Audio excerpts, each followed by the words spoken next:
Hi guys, I'm Joe Durkheising and welcome back to Rumble in the Jungle. There's been a bit of a hiatus since our last episode, in part because I wanted to take a little bit of time and set a new direction for the podcast. So as you're going to see soon, we're going to start to do podcasts not just at my home studio, but also in different locations, normally following some activities with some of my guests. So for example, we might train some grappling, some striking, some MMA, maybe go rock climbing or shooting or something. And then wherever we do these activities, we'll probably also record a podcast. So the format's going to change up a bit. But you guys will see as we start to get into the new episodes of 2024. Today's guest is my friend and a talented tattoo artist named Cory James. Cory owns Lost Edge Tattoo here in Austin, Texas. He specializes in black and gray, hyperrealism, photorealism, and surrealism, which is one of my favorite styles. He's traveled around the world studying not just tattooing, but also painting, sculpture, and other forms of art. He likes racing. He's done some boxing. He's had some boxing fights, trained some grappling. He's just an overall interesting dude. So I hope you guys enjoy the conversation today. So welcome to the show, my brother. How you doing? I'm doing great. Just getting used to this weather right now. We got 21 degree action here. So for those of you who don't know, it's a Texas freeze, which means essentially the weather is less than 30 degrees and everything in Texas grinds to a halt. Yeah, it's basically a polar vortex that shuts everybody down. People forget how to drive. Businesses close. I have a friend. He's telling me, he's like, I'm not going to leave the house for 3 days.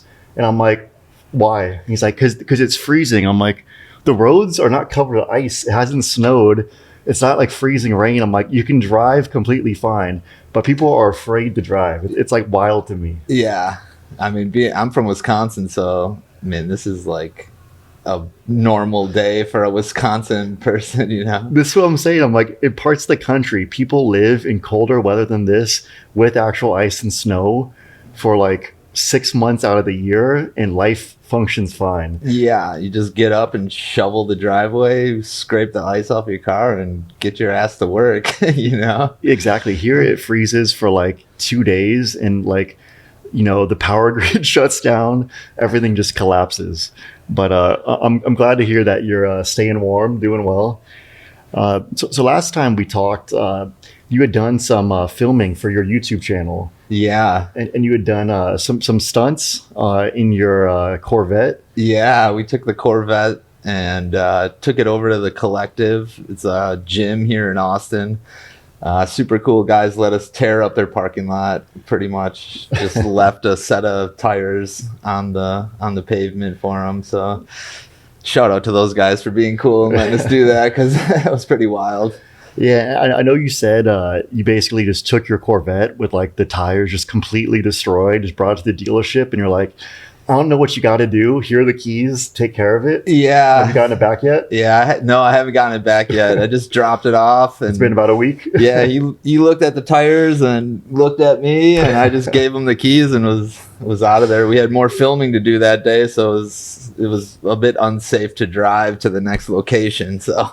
Yeah. I mean, especially now too, you don't be driving in like the freezing Texas rain or freezing Texas weather with balled out tires. But no, yeah, there was pretty much the metal was showing on the tires. So did they say what they got to do? They're just gonna take them off and put them on. That's put it? New ones on. Yeah, it's been a week. They can't change the tires in like a day. There was a couple other things that I had to do. Some little gremlins in those Corvettes, so I had them do it all at once. Yeah. Nice. So I guess for those listening, Cory, as we mentioned in the intro, he's a tattoo artist here at Lost Edge Tattoo. He's an artist and the owner of this studio here in Austin, Texas. And that's actually originally how we met. Yeah. So just a little bit of background. So I moved to Austin about 6 months ago, and I was looking to get a tattoo on my leg. So I was trying to find a place that does specializes in black and gray, and does kind of like hyperrealism, surrealist type work. And I looked at everywhere in Austin that I could find, and I came across your page, and I really liked your style. I looked at your Instagram and saw your work. Guys, I'd recommend checking that out if you're interested in tattoos. It's Cory James Tattoo and then Lost Edge Tattoo on Instagram. So yeah, make sure you check that out.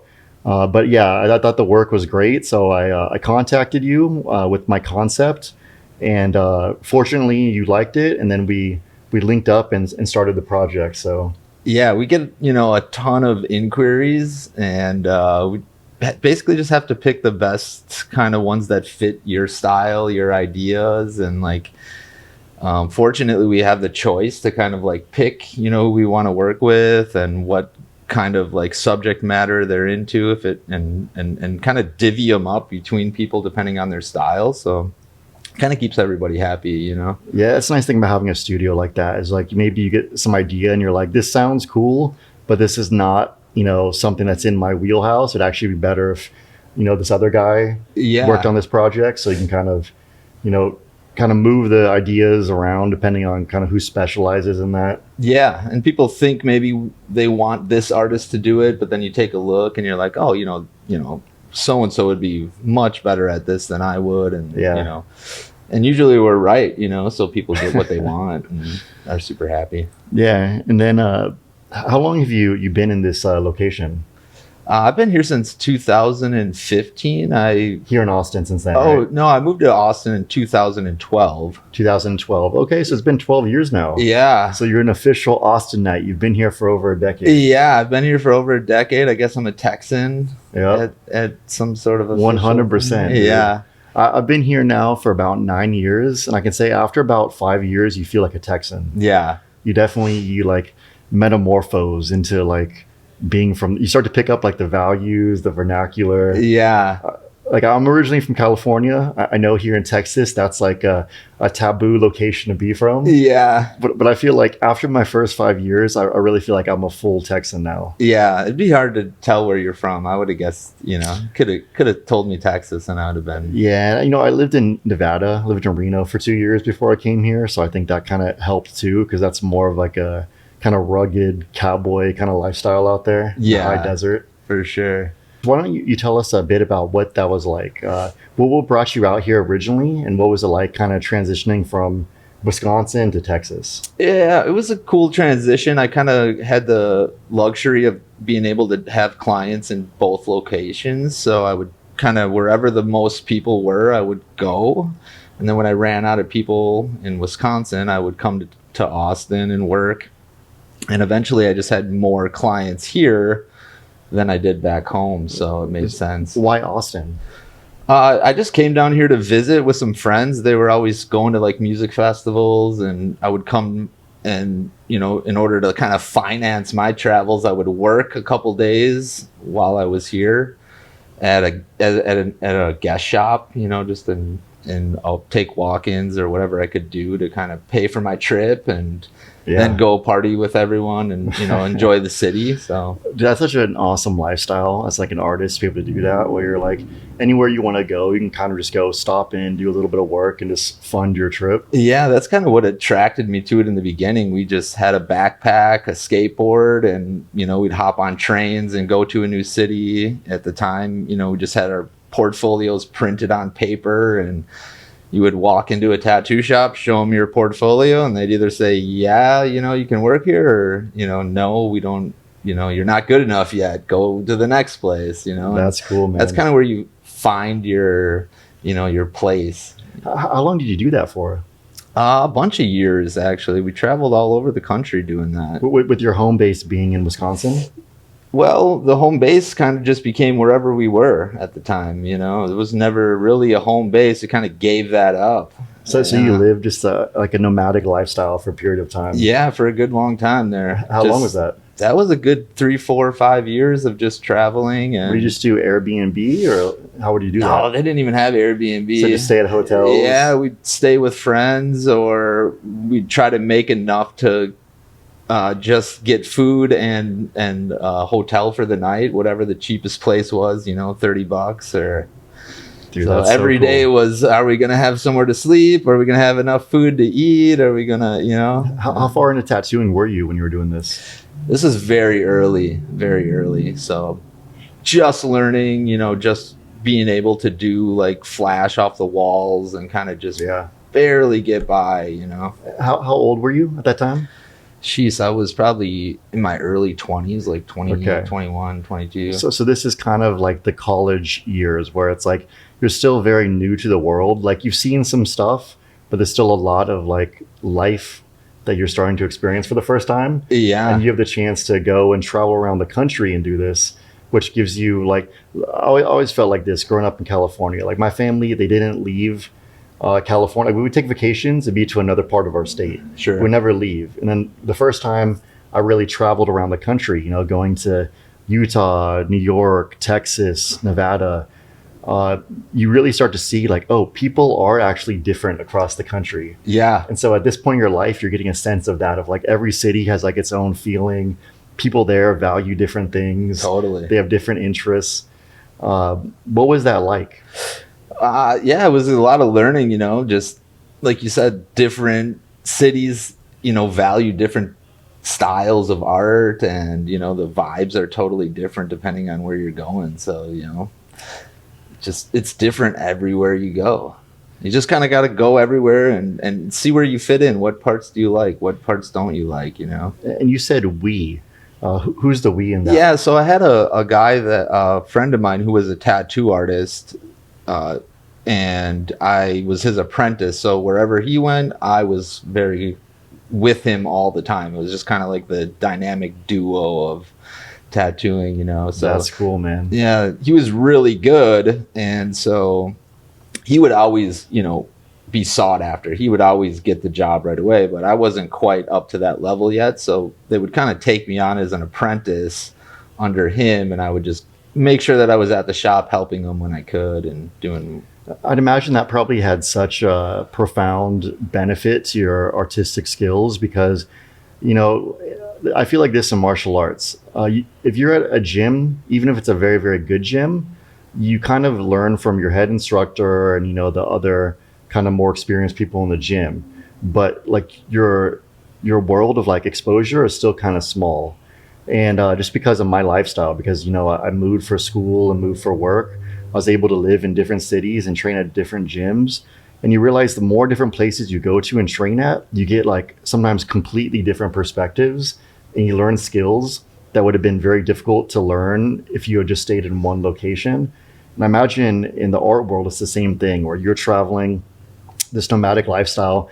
You probably got to see a lot of different artists with a lot of different styles and a lot of different specialties.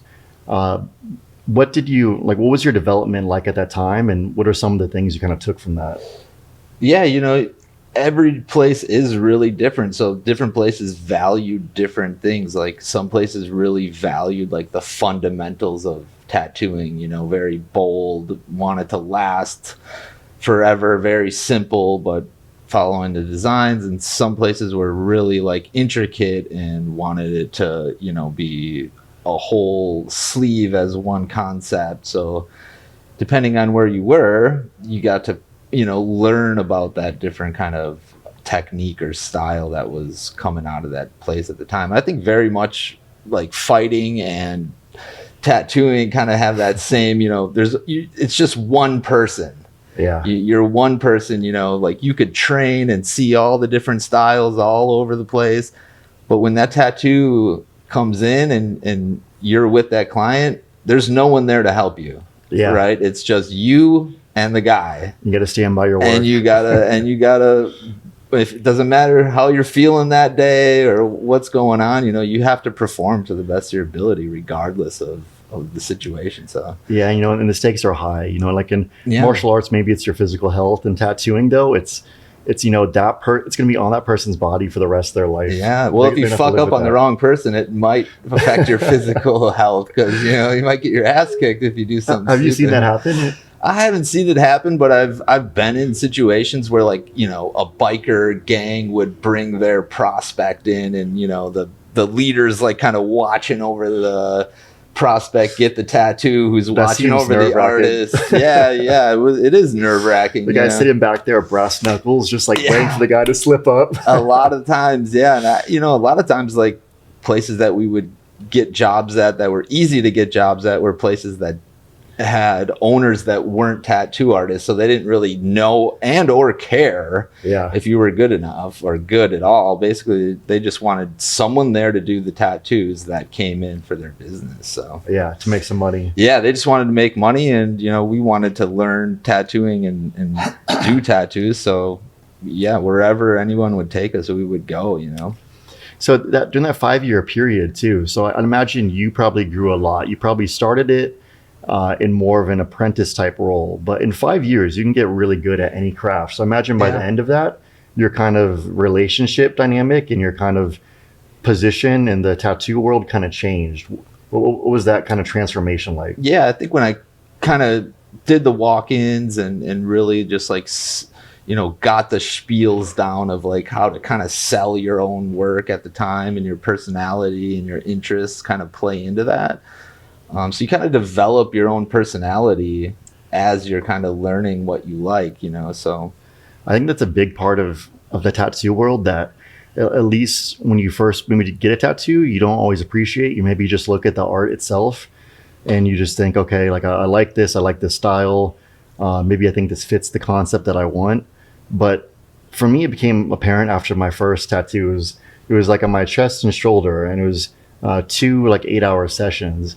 And you start to realize, like, I'm spending an entire day with this person, and I have to come back and spend another day with this person. Being able to find someone that you actually like vibe with, and you can enjoy spending that amount of time with somebody, is like important. Yeah, totally. I mean, in our situation was very similar. It was less about the tattoo. I mean, the tattoo was right up my alley. I love that realism, that Coliseum kind of battle vibe, and in the style. You wanted it on a big part of your body, but at the same time, you also sent pictures of the place that you wanted to get the tattoo, and the picture was you kneeing somebody in the face in the octagon, and I'm like, oh, this guy, we're gonna have a lot in common if this is the case, because I love the UFC. I watch fighting. I've had some experience with boxing and jiu-jitsu a little bit here and there, wrestling with I have 3 younger brothers, so we were wrestling all the time. I'm like, oh, I mean, I'm more than happy to like pick this guy's brain. I want to know what he's doing in the octagon, and his story. So yeah, I mean, that really plays into like who I want to work with. Yeah, I remember thinking that too, where I was looking at photos of my leg, and I was like, I guess I could just take a picture of like because it's like my whole kind of thigh. But I'm like, I have this photo from like the fight where like my thigh is showing. I'm like, okay, this one is good. It shows the physical location, but also gives him a bit of a sense about like my personality and like what I'm interested in. So I'm like, this one kind of like, it has multiple purposes. I'm like, cool. Well, if I don't do a good job, this guy's going to kick my ass. I better, I like a challenge. I remember coming in here and seeing like your boxing belt. And I was like, like, did one of his clients give this to him, or is it his? And then I read it, and it says like Tattooed Gloves Champion. So I was like, okay, maybe this guy has some boxing. That's pretty cool. We'll have some stuff to like vibe over. Yeah. They have I think they do it every year. They have a boxing charity boxing event at the Austin tattoo convention. So tattoo artists essentially fight each other for charity. This is a fucking amazing idea, by the way. Yeah, like I love this kind of stuff. Like some people like they poo-poo on like celebrities getting into like boxing matches, but in my personal opinion, and this to a lesser extent applies to like people in any walk of life, I think you learn so much training for a fight, just mentally getting yourself like ramped up and like in the headspace of like, okay, I'm going to be in a ring. I'm going to have to fight this person. Yeah. And if I lose, it's going to be like humiliating. Yeah. I have people who are going to be asking me about it. I'm going to have to like stand by the results, whatever they are. Yeah. And there's a certain amount of, I think, mental fortitude you have to kind of go through that process. And you learn, I think, in my opinion, you learn a lot about yourself. So I think anyone in any walk of life who has to go through like any kind of a fight, like I have a lot of respect for that. And I think it's really, it can be really beneficial in your personal development. Oh man, at the time it was one of the best things I ever did for myself. I mean, Did you box growing up or anything like that? Not really boxing. We did, like I said, I wrestled. We were always in the streets, fighting if it came to that, But You've been around it, but maybe yeah, not in like an actual gym type scenario. yeah. This was my first time actually training, so I, had a really awesome boxing coach that I had, and then we go to Richard Lord's every day, and having that date on the calendar, Yes. that is the only thing that's going to get you in that gym, man. Like Yes. if you don't have that date, then you really don't have like a specific goal. You kind of start to wander all over. So I think, and I took that and kind of brought it into my personal life where I would, have something on the calendar to work for, right? If I was doing a painting workshop with a really high level teacher, I'd set the date, and then I knew that from now until that time, it's like, all right, I'm going to be training for this, whether it's fighting or drawing or painting, right? Like, Yeah. keeps you focused. Did you experience that too? Yeah, I mean, I can relate to that, like to the 10th degree. Like, I think it's one of the things that I enjoy the most about this, and I hear a lot of ex-fighters and jiu-jitsu people talk about this, where like you put the date on the calendar, and you're like, no matter what, I'm going to be held accountable on this date, so I need to be prepared. And so your whole life gets hyper focused, and as it gets closer, you get even more and more focused because you have less time to make mistakes. Yeah. If you have an event that's 12 weeks out, there's a little bit of wiggle room there. Your diet doesn't have to be tuned up.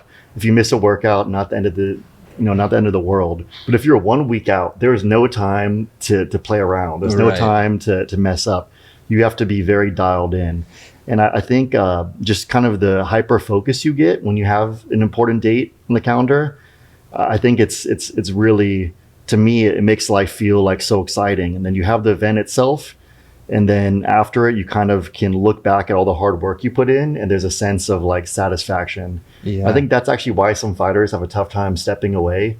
It's not just the attention. I think it's like their life has a direction. Yeah. And how do you handle the aftermath of that? Because, I experienced a huge crash after that. What was that like? Well, first of all, like let's get to that. But what was it like for you for the first time getting into like a training camp and going through the whole process, both physically and mentally? And then also, you still had to work. You're still doing tattoos every day. Yeah. And it's one of those things where like you're boxing with your hands, you're tattooing with your hands. Right. If you start hurting your hands, I mean, that's going to affect your actual money-making career. So what was that kind of whole process like leading up to the fight? It was cool. And in the beginning, right, you think you know how to throw a punch. You think you have, the skills, you're tough, all this and that on the outside. But when you really get in there, it kind of gives you a baseline of where you're at, and you can kind of build off of that. And when you don't know a lot, the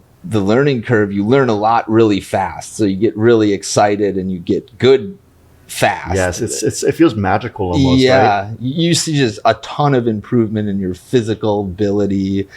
You're getting praised for every time you come in. If you make improvements, they say, wow, you're really getting good at this thing. Let's work on this now, Yes. I mean?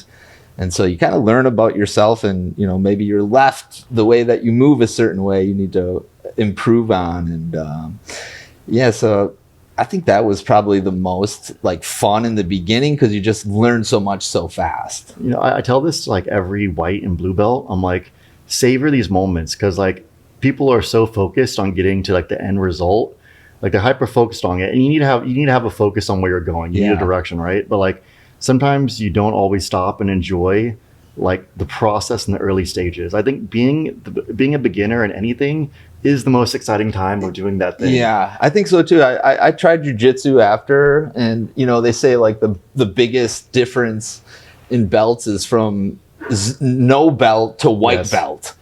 Yeah. That's a much broader difference in knowledge than it is from like a blue belt to a black belt. It's like knowing nothing to just knowing a little bit in that kind of world is a lot more like, it pays off dividends, Because if you're like a day one white belt, you go from getting your ass kicked by everyone who's trained for at least a month. Yeah. Just because you know nothing, you can be super strong, but if you know nothing, even the weakest person who's been training for a month or two will probably beat you. And then there'll be that new guy that Yes. is coming. You've been there for a month. Yes. And they're coming in new, and then you're teaching them, and you're like, whoa, like you start to see like, Yeah. oh, I'm actually learning a real skill here. totally. But yeah, I remember kind of having that experience where I was like, okay, like I know nothing. Every single person can just crush me. It was humbling. And then you do it, and you're maybe 6 months in, and then now the new guy shows up, and you start bringing your hands like, finally, I'm getting my ass kicked by most people, but this new guy, I know I got this new guy.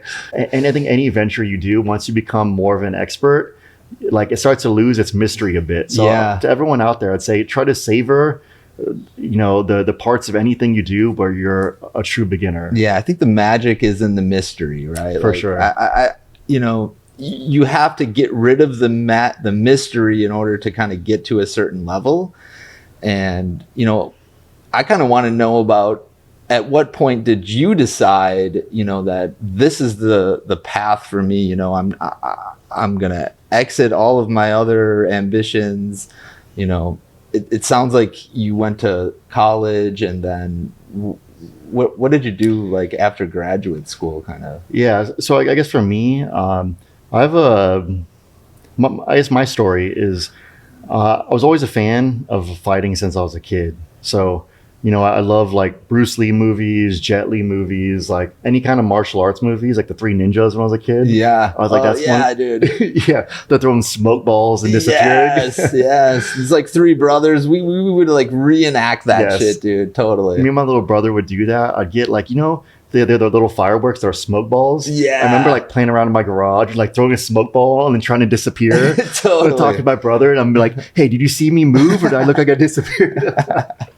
Totally. So I think I was always just like obsessed with like the kind of fantasy, and then stuff like Dragon Ball Z and all those kind of shows. So it was just something I think was just natural, like a fascination with it. But I didn't grow up anywhere where that was like the thing to do. It seems like I maybe had a similar background to you, where like I grew up as a skateboarder. Yeah. So I was into like punk rock music and skateboarding. Totally. And I would be into fighting, but I just didn't know anywhere around me that had it. So yeah, it was it was kind of a different era. They were just telling us not to fight. Yes. Don't fight, no matter what. Like, don't fight. And like that was kind of the only thing we were told about fighting. Yeah, that's exactly what my parents told me. They would just be mad if I got in a fight. Yeah, there wasn't as many safe spaces to practice that. Yeah, I remember there's a handful, but like it was mostly related to sports. Like I remember I did soccer for like 2 years. Yeah, and there's one kid on my team. Like I think I slid tackled him, and he thought I don't know. He just got upset because his dad was the coach, and he tried to like tackle me. And I remember I didn't know what I was doing. I just like sprawled, and then he was like, I think I just headlocked him, and then just like they broke us up. So it wasn't even like real fights. It was just like little kid like skirmishes. Totally. But yeah, so I was always had a fascination. And then when I went to college, we had like a school newspaper, and I would read it in between classes. And they had an article about Chuck Liddell. Do you remember Chuck Liddell? Oh yeah, the Iceman. The Iceman, yeah. Yeah. So he actually went to college, the same college I went to. He lived in San Luis Obispo, where I was going to school, and he had a gym. I looked it up on Google, and it was like less than a mile from where I lived. So I was like, oh man, this is so cool. We can do that here. Totally. I didn't even know this was like a possibility. So I just showed up to the gym, and I was like one of these like delusional kids who shows up. I think I was like maybe 20 years old. And I was like, yeah, dude, I want to fight. And like, I think the guy I was talking to was a professional fighter. He was really, really good. And there was a handful of good professional fighters there, like Glover Teixeira was training there at the time. Yeah. Chuck Liddell like owned the gym. And then there was a handful of other pro and amateur fighters. I think they just looked at me, and they were like, okay, kid, sounds good. Come to class. Totally. And so for a handful of months, they had me just like hit the bag. I remember just like, I was like doing bench press and stuff. I was like, dude, I can hit so fucking hard. If I hit someone, they're going down. Yeah. I remember just like wailing on the bag. And then after about like a handful of months, they're like, okay, you've been here long enough. When it comes to sparring, you can come to sparring. And I was like, hell yeah, dude. I'm gonna show them what's up. I remember getting sparring, and it was me and this guy, Scott Lighty. He was a K1 kickboxer at heavyweight. Then he transitioned to MMA, fought at 205. And at this time, I was like 195 pounds. and I was just like a scrawny kid who used to be like a swimmer, right? Skateboarder swimmer. I was not built for combat. And I remember like the way that they introduced people to sparring was to see how many times they could drop you with body shots. Oh shit. So I remember it was just like going with one guy and they're just like kick to the liver, hook to the liver. And they're not trying to knock you out, but they're trying to like hit you at hard body shots and see if you break. Yeah. I remember just being dropped like 3 or 4 times per round. Like I survived. They give me a round off, and then the next round comes up. They're like, "Hey, you want to go with this other guy?" I'm like, "Okay, I got this." And then same thing, dude. Just being like dropped to the body. And I remember like that day, I started to like have the first honest assessment of like where my skills were at. Yeah. And going like, okay, I had this like delusional idea that I could just show up and just hit people and have it be like Bruce Lee, where I'm just like, boom, they're just like iced. And you start to realize you're like, oh, these guys, I can hit them as hard as I can. And they're like barely phased. They're good at blocking. They're good at not being hit. And oh, they can also hit me. So I remember that whole experience was like quite transformative. The first probably 2 years of doing it. Sure. So that was kind of like a striking battle. So did that push you in one direction or the other to kind of think like, hey, maybe I'm better at grappling, or I want to go this route, or I want to learn to defend? Or I did the striking for about a year because I was always just like, I thought it was so cool to be able to like knock someone out like Bruce Lee style. Totally. And then I saw before a striking class they'd have like a grappling class. And after about a year, I was like, okay, I should probably learn how to do this, because what if someone takes me down, dude? Yeah. I need to be able to get back up. Right. So that was my mindset. And then some of the guys who were kicking my ass and striking, they were also new to grappling. Gotcha. Like they were kickboxers who were transitioning to MMA. Right. And then I was a nothing transitioning to, I guess, grappling. So we were kind of at similar levels. And then I picked up jiu-jitsu, I think, faster than they did. And some of the guys who had absolutely kicked my ass in striking, I was starting to like submit them like maybe once or twice per round in grappling. Okay. So at that point, like I started to feel like, okay, I went from having very little success with these people to being able to like beat them. So I'm like, this is like my edge. Like this is like my niche where like I can beat some of these guys in here who are better than me at striking. Sure. So I think having success in that early on, not because I was necessarily more talented at it, but because I had like an equal start to like my peers, I think that kind of pushed me more in the grappling like domain. And then I was like, okay, let me try to get good at this. Yeah. And that's kind of where like I made my first pivot. And I'd say for my first like 5 to 7 years of martial arts training, starting in college, I would transition back and forth. Like I'd do 6 months of striking only. And then like I'd just go to Muay Thai gym, just do striking. And then I would just kind of get bored. I'm like, okay, I'm gonna go back to grappling. I do grappling for like 6 months or a year.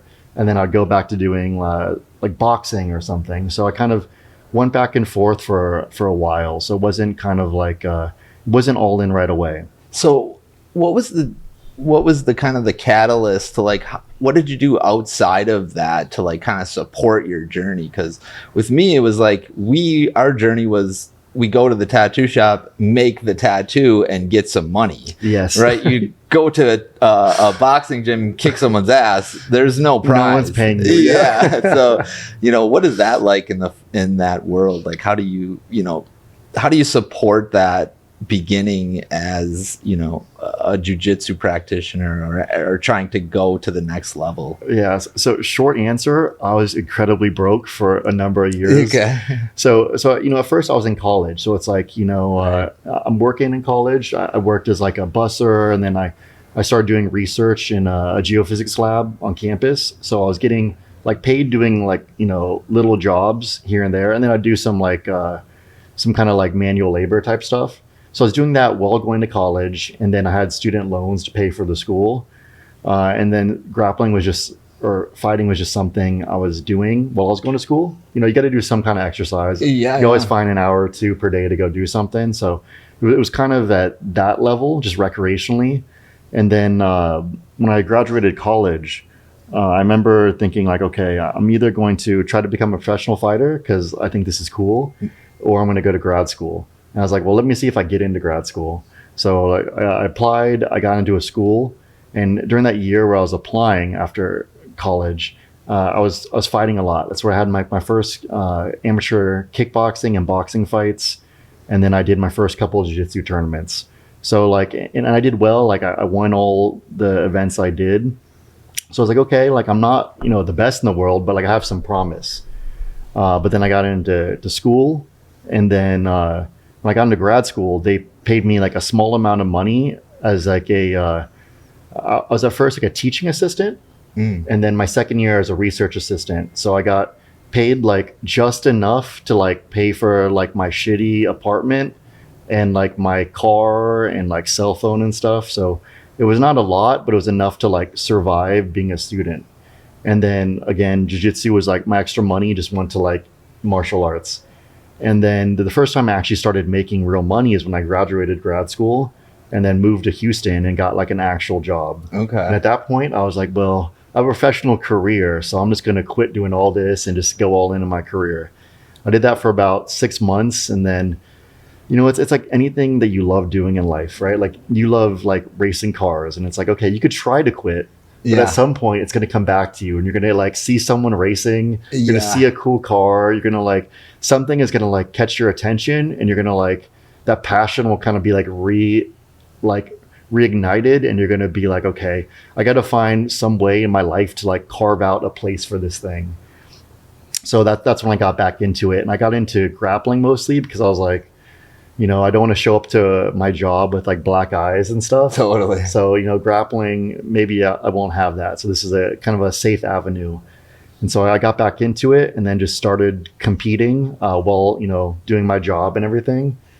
And that's honestly how it's been until the past like 3 months. Okay. So it's only 3 months ago where I've taken a leave of absence from my job. I saved up some money. Got myself in a position where I could take some time off to like pursue this more full time. But before that, like I won the world championships as a brown belt, training like 4 days a week. In jiu-jitsu, and then just like working out at like my work gym, and then just being like a good athlete. I guess. Like, and I was disciplined, but like my lifestyle was like I'd wake up at 5 a.m. I'd get to my work at like 5:30. I'd work out at my work from like 5:30 to like 7:30, and then I would shower, and then I'd be like working by like 8:15. And then I'd work till like 5 p.m.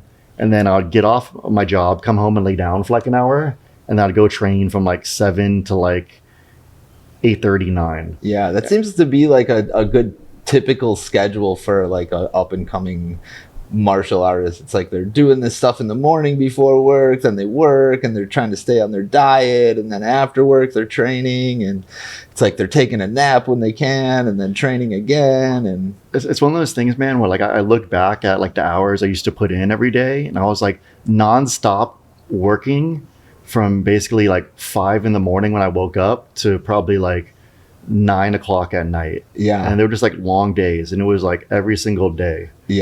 And then the weekends, when you get a little bit of free time, that's when you can actually train harder because you have the whole day. So I think a lot of it was just not doing what other people do, like not going out really to, I mean, every once in a while, you go to a nice dinner, or you go to like a bar or something. But on most weekends, I wasn't going out. I was just like going to bed early so I could wake up and train. And like I was spending like my time and my money focused on training, not on doing other things. So I think there's a lot of people out there too who like are working a normal job, and they think like, I'm pretty good at this. I want to pursue this. And what I'd say is you can still pursue it if you make the sacrifices in your life to like set yourself up for doing that. And then if you see yourself get to a certain level where you have like promise, that's a time where maybe you can save up some money and step away and try to pursue it full time. I kind of had that same experience where it was like, you really got to cut out all the bullshit. You know what I mean? There's a lot of distractions out there, especially in the tattoo world. You go out, it's like, I can only imagine. You just have to answer a lot of questions. You're going to get you another drink. Let's talk. It's very much, it seems like a rock style, like lifestyle, right? Yeah, it definitally can be. For sure. You can definitely go down that road for sure. Did you ever was that ever like a thing that you experienced? So, I imagine you're spending 5 years kind of on the road, nomadic. You're meeting all these new people. You're having all these new experiences. Like I assume there kind of had to be some temptation during parts of that Oh journey. yeah, for sure. You know, when you're younger, like you know, you can go out and party and still not have those death hangovers. Yeah, it's amazing, like, isn't it? yeah, it's incredible the amount of shit that you can do when you're, you know, in your 20s compared to like 30s where the hangover starts to kick in and you're like, okay, now you got to make a choice, It's right? not fair, man. Yeah, and that was a big choice for me, was to just really quit all that stuff. I mean, I didn't drink or do anything for years. You know, it was from 1 o'clock till 9 o'clock was my tattooing time. So from 9 o'clock until 1 o'clock at night, I was usually studying, painting, drawing.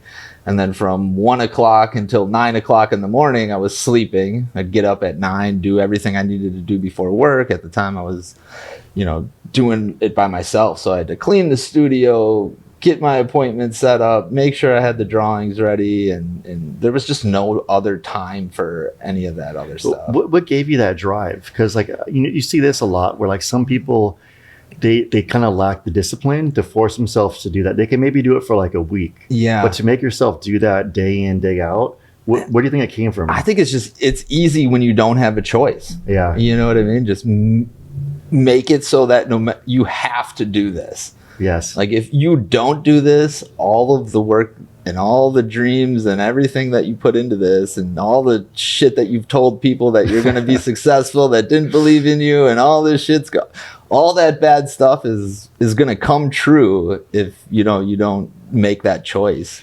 That's so true, man. I think that's actually why it's a good thing sometimes to tell people, like put it out into the universe what you really want to do. Yeah. Because once you put that like pressure on yourself, like it gives you the extra motivation to be like, now I need to execute. I can't tell people I'm going to do X and then go do Y instead. Yeah. And as you do that, the more you do it, the more people are going to trust you and you're going to get more opportunities and then you're going to be like, wow, I got another opportunity because I didn't go out and party. I stuck to my shit, even though it was super hard, but it paid off because I was able to perform at this time that really counted, you know. What was this previous to you owning Lost Edge? Yeah, this was, so I worked at a lot of different shops and kind of built up my clientele and then had an opportunity to, you know, and this was something that really wasn't available in many places where you could live and work in the same place. You know, they had these, where we're at now, where they have the storefront doors and then it's like, you know, they have living spaces in there. So kind of just, I would live and work in the same place. That way, you know, every day I woke up, I got ready and there was somebody knocking on the door ready to get a tattoo. So, I mean, really didn't have a choice.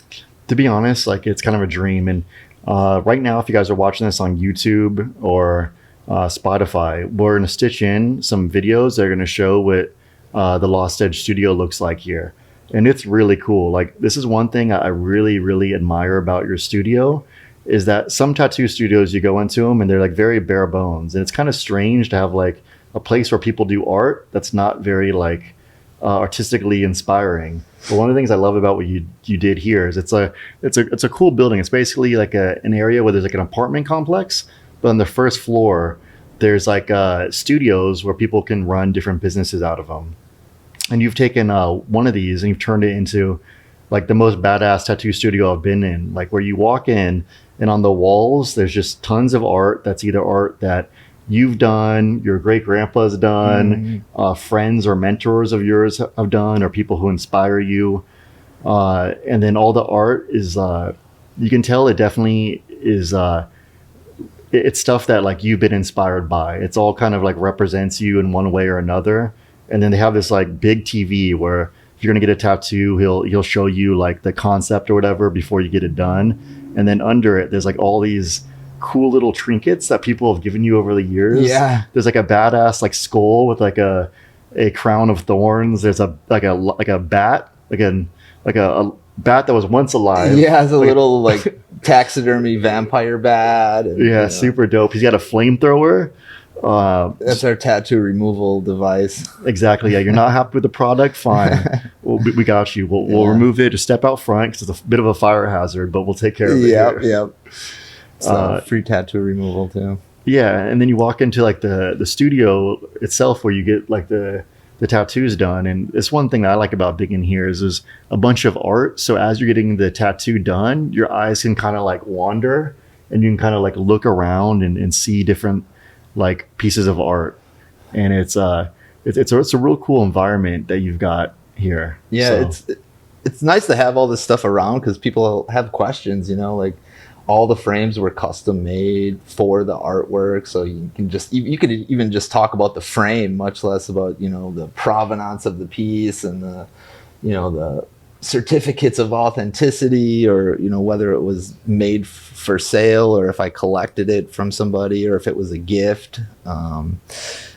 Yeah. And then you got your sculptures over here too. Some sculptures. Yeah. Took some classes in Italy, sculpting. And that's actually, another cool thing is the concept of the tattoo that I got was to have a Roman soldier fighting a lion, and then to have like the Colosseum in the background. And one of the cool things about this is Cory actually spent multiple years going to and from Rome and taking art classes there. And he's actually been to the Colosseum numerous times. He's seen all these things that I want to get on my body, and he's very like in touch with the history and the art and culture there. So that was something that we actually found out while we were like doing the first session. And I was like, this is like meant to be. This guy is like built to do this particular like piece of art. Yeah, I mean, I was tattooing a lot of sculptures and stuff, and I wanted to go there. I wanted to, take the picture and bring that back and actually be the one that created from the very concept of it. But you start to find out that like, well, this statue is, 30 feet up in a church, and you don't know about the lighting, and maybe it's outside and it's not a sunny day, so you're not going to get those pictures. But just to see that stuff in person, over multiple times in different times of the day, and seeing the artwork where it was meant to be seen, right? Like that, there's really, in Rome is, I think, one of the only places besides for Malta, which I got to go to a few times, but where you actually see the artwork in the original place it was designed to be seen, like in the room. Like if you go to a museum in the United States, right, like you're going to see Picasso, you're going to see Van Gogh, you're going to see, all these artists, but those paintings travel around and they are seen in different rooms where they maybe weren't made or weren't meant to be seen. So I think that was what really, like, you see it in its totality, the way it was meant to be seen. It's like when you turn the corner of a room in a museum like the Borghese and you come in and you see like the Bernini statue, like it's all planned out. So when you walk around that corner, you see this thing in its glory at the most thing. And then as you travel around that, piece of art, you kind of are taking it in the way it was meant to be taken in. And it's very powerful. I mean, you could go there a million times and have that same experience over and over. Yeah, it's pretty neat. So what time period in your career was it that you started to make those trips to Europe?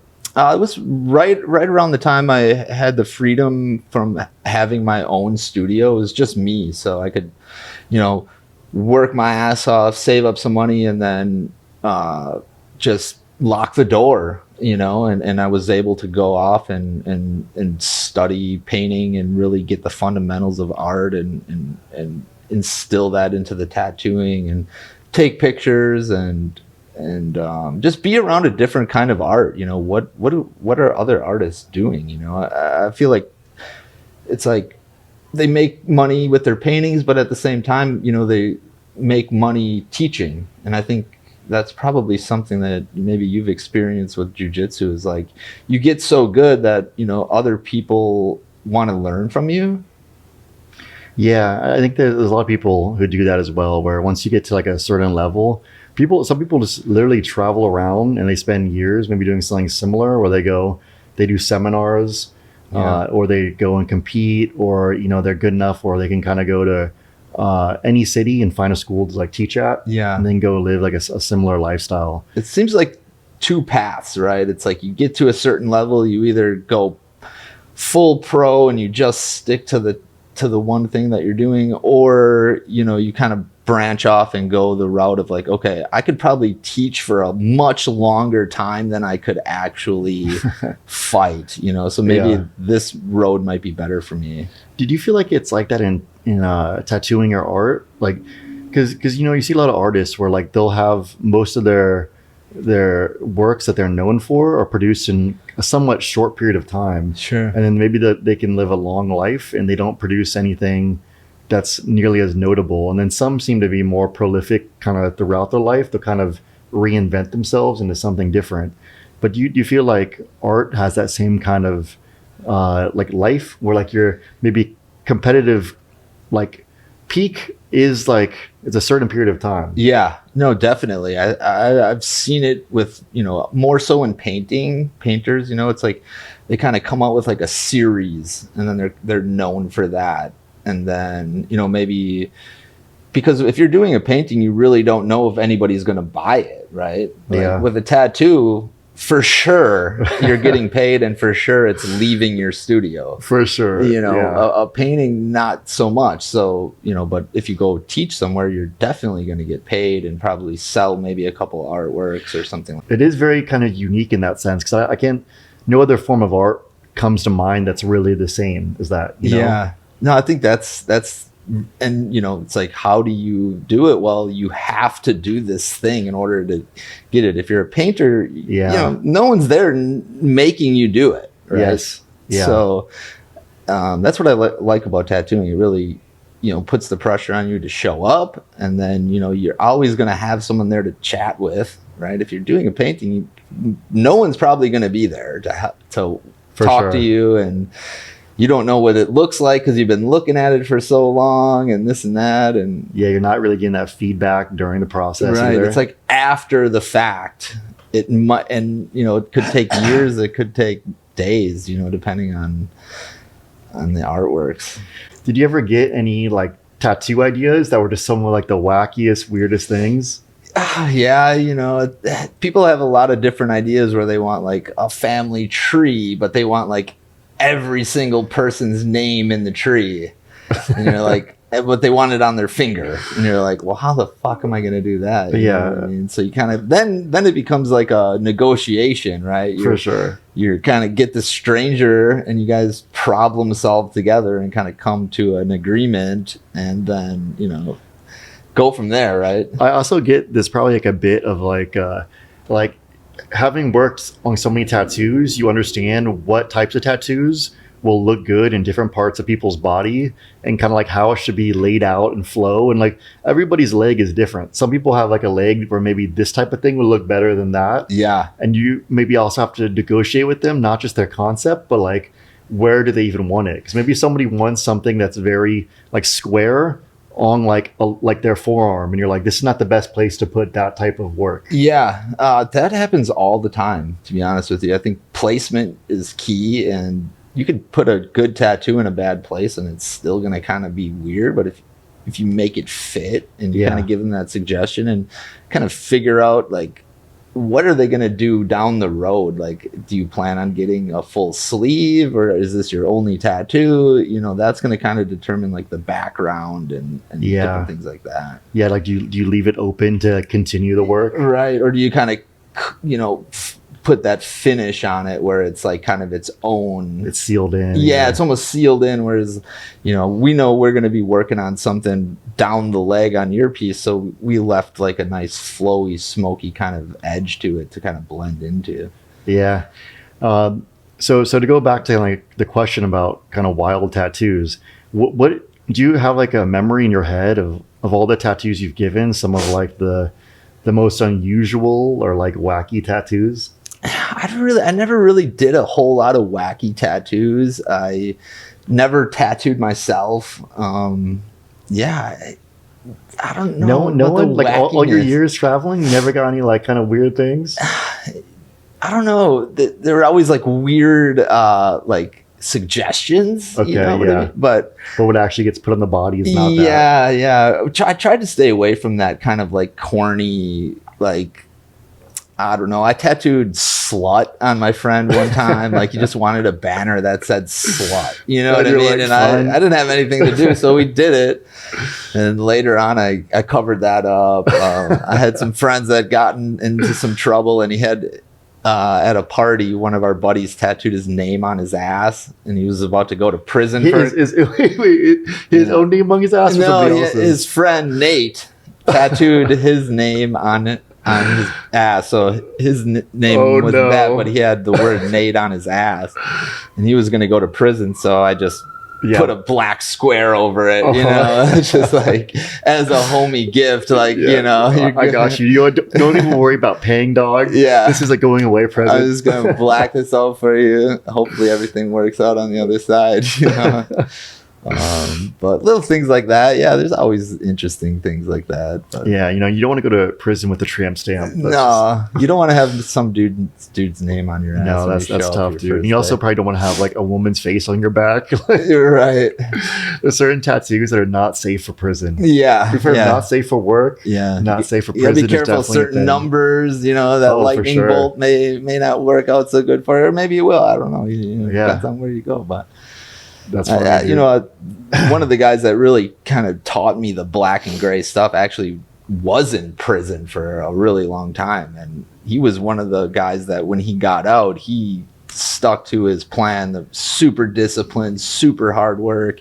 Like he was the only tattoo artist that I ever saw that had a Bentley, you know, just from tattooing. So he went from doing years in prison and just being, you know, in and out and not having any hope to like busting his ass in the tattoo world and getting up to that level where I was like, damn, dude, like I could do this, you know, like, but it's going to take some work if I stick to it, like, you know, here's a perfect example of somebody. Dude, this is one of the things I love about America is we like live in a country where, you know, you can fuck up. You can make some mistakes, you can go to prison, but you do your time and then, you know, you take time to like put together a plan of what you want in life. And then you have the discipline to stick with it and follow through. And you can work yourself up to being like, you know, a successful professional with like, you know, all the things a successful professional has, the cars, the house, all that kind of stuff. 100%, man. That's cool, man. Yeah. He was really inspirational to me for sure.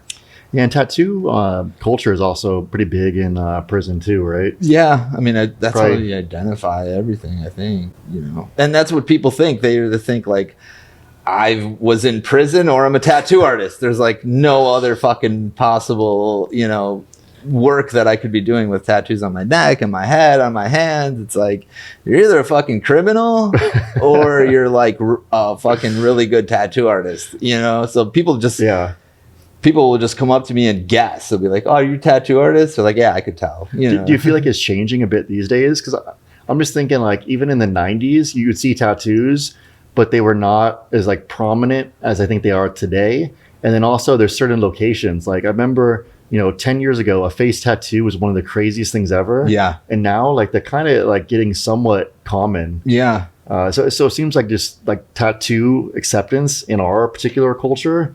It has been growing a lot. Oh, for sure. 100%. I mean, especially I think that was one of the things in Austin that was so, you know, helpful was like everyone had tattoos, you know, and then it started to like professionals wanted to get them, you know, so it wasn't just the waitress, it was like now the cook, and then the owner now, or the cook became the owner and he has tattoos. So now everyone can get them, you know, and like even in professional things like software development, all these companies, like it's like they all want tattoos, they have them, they're accepted in the workplace, you know. Even like the medical field, you like go to the emergency room and like the fucking emergency room doctor is covered in tattoos, you know. It's just a badass dude, you know. Dude, what I mean? It's so funny you say that, man. Like I actually have a friend, he's an ER doctor in Houston, and he's got tattoos. It's just a crazy extreme life, you know. You're a doctor that has to handle all this crazy shit like at all hours of the night.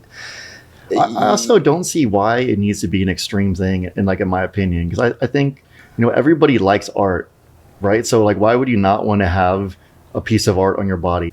In history, there's been so many cultures that have had tattoos too. Yeah, they find bodies in like the Himalayas that are 10,000 years old, and they're tattooed, and it's like, we've been doing this for a long time. You know what I mean? Yeah, I think the Vikings, like the people who are in modern day France and Germany and stuff, Yeah. they used to be like tatted up, Yeah. like on their own, and they had like their own kind of culture.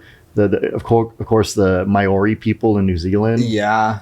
like that was a big part of their culture. Yeah, But it's a lot about the pain of it and like the endurance of it. Like the more tattoos you had, obviously the more pain you had and the more badass you probably were. So it was a good sign to, maybe show your enemy that, I'm not fucking around over here, I think you can tell a lot about a person by their tattoos, I think so, just, or at least about maybe their journeys in life. yeah. Sometimes people evolve maybe past what's on them now. Sure. They got something 10 years ago, 20 years ago, and like now maybe like that's not necessarily what they've gotten, but it kind of is almost like a time capsule where like it represents a part of like what led them to where they're at now. Yeah, I always kind of recommend that too. Like, they'll have something from a long time ago that maybe it still represents them and it's not like a bad thing. You know what I mean? It's like, Yeah. and they want to cover it up.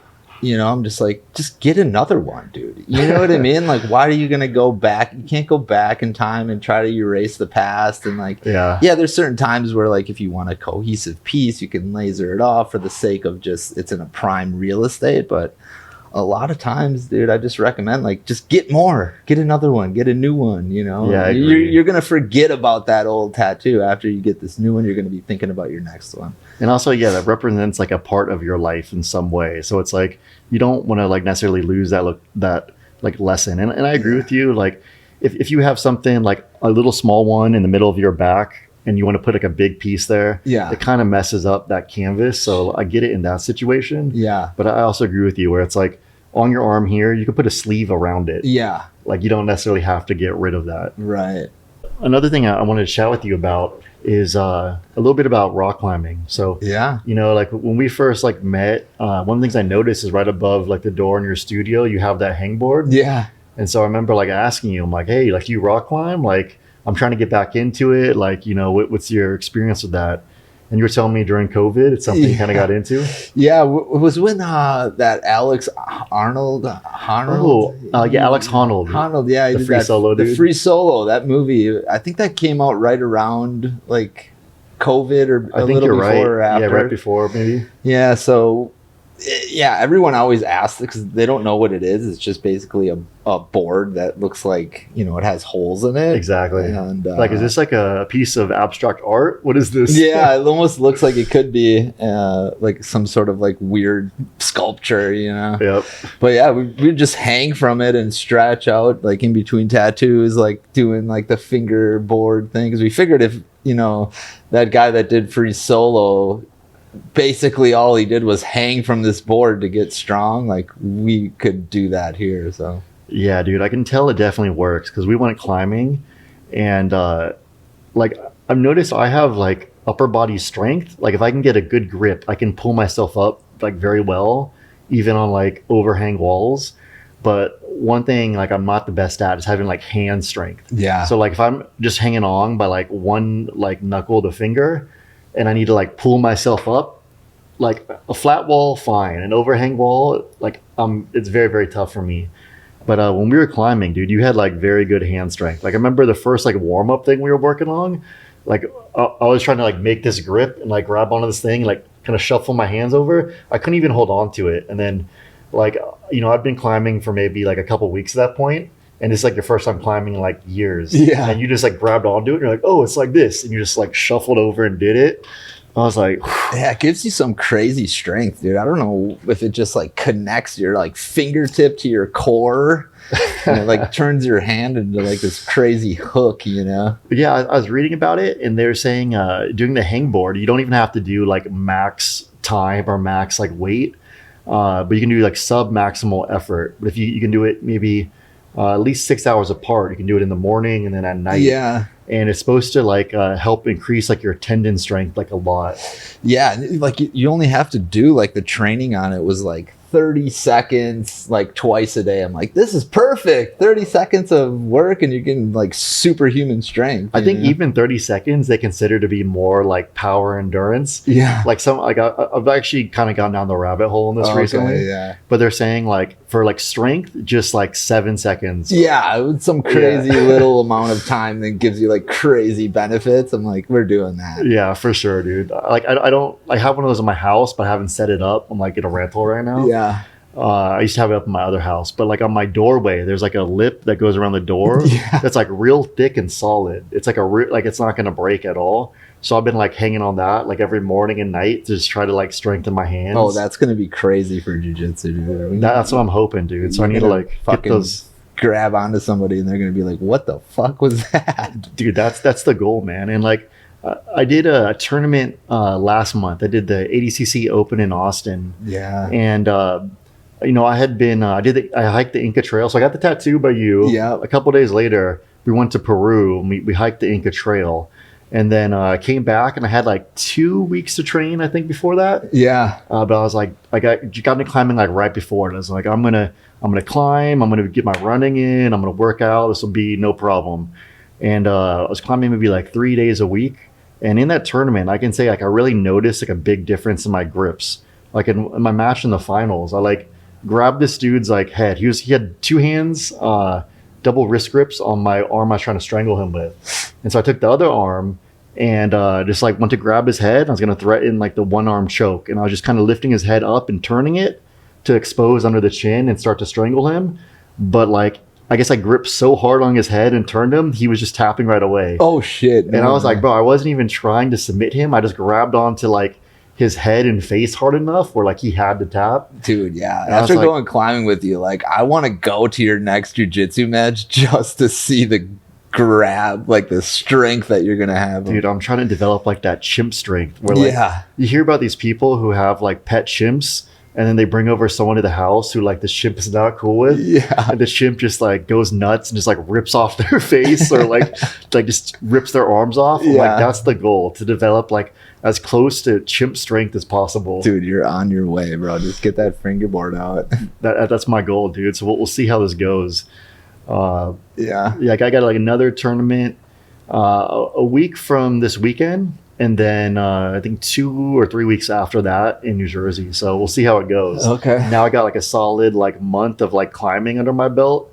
So they say like, you know, within 30 days you're gonna have crazy strength. Like 6 weeks, 8 weeks, you get there. I'm excited to see how far this goes though, because like I see what I'm able to do, and then I'll see, you know, some like 12-year-old kid come up next to me and just like crush some wall I was struggling with. Yeah. And I was like, I see like the potential for strength gains to be so much further than where I'm at. Yeah. This is one of those things where we're talking about the joy of being a beginner in something. Yeah. And like the technique is yeah. very, you know, not intuitive, right? Like you want to muscle everything up, whereas you should be actually like hanging and pushing with your legs instead of trying to, you know, pull with your arms. Yes. My technique is still like terrible. So I'm trying to work on that. But even just like the hand strength, like there's certain holds where like I can't even start like to do the route because I just can't even hold on to like the grip. Yeah. And then I'm like, okay, like maybe right now I can't, but give me like 2 or 3 months. Yeah. Maybe I'll be able to do this.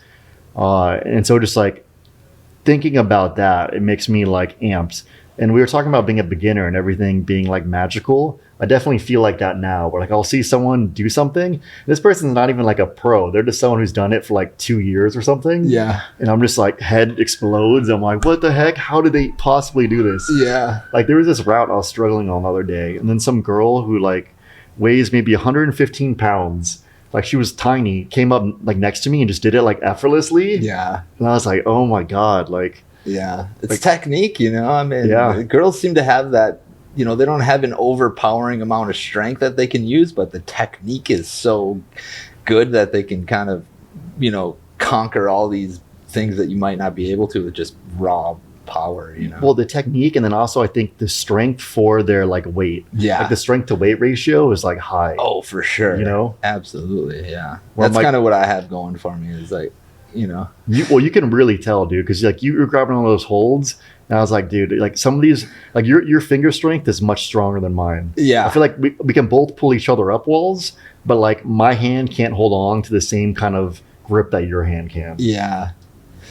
Yeah, dude, you got the. I'm gonna get on that that board though, dude. Yeah, I'm telling you gotta think the weight to ratio is gonna be way crazier for you. Yeah, for sure. But give me a couple months, and then I'm gonna get on your level, and then we'll have some fun climbs. Yeah, for sure, dude. Yeah, dude, we got to get back to the climbing too. That was fun. Yeah, that was a lot of fun. That place is super nice, super chill. Dude, they're opening up another one in Pflugerville too. I think like right up the road. It's supposed to be like brand new, and I think they're gonna have like those sport climbing walls, the ones that are like 50 feet tall or whatever. That you have to like harness in. Yeah, and you just kind of like see how fast you can go up. Well, so there's the speed ones, but then there's just ones that are like technically difficult. But instead of it just being like 3 hard moves on like a 15-foot wall, it'll be like 4 hard moves over like a 50-foot wall with some easier moves in between. Okay. So you'll get up, you'll be kind of tired, and then you'll have to do some like harder move. Yeah. Get up some more, and then another harder move. I think once you get up past a certain height, that the uncomfortableness of being, 30 feet as opposed to 10 feet is definitely different. Yeah, I've done it before with the auto belays. So essentially you're always connected to like a belay. And as you climb up, it just automatically like takes out the slack. So whenever you drop, it's like it's catching you right away. Yeah. But when you do like the sport climbing, you have to like click yourself in as you climb up the wall. But let's say you have a clip in front of you and then you're 5 feet above it and you haven't clipped in the next hold and you like fall. You fall the 5 feet down to the clip and then another 5 feet down because that's how much slack is on the rope. So you fall like 10 feet and swing into the wall. Yeah.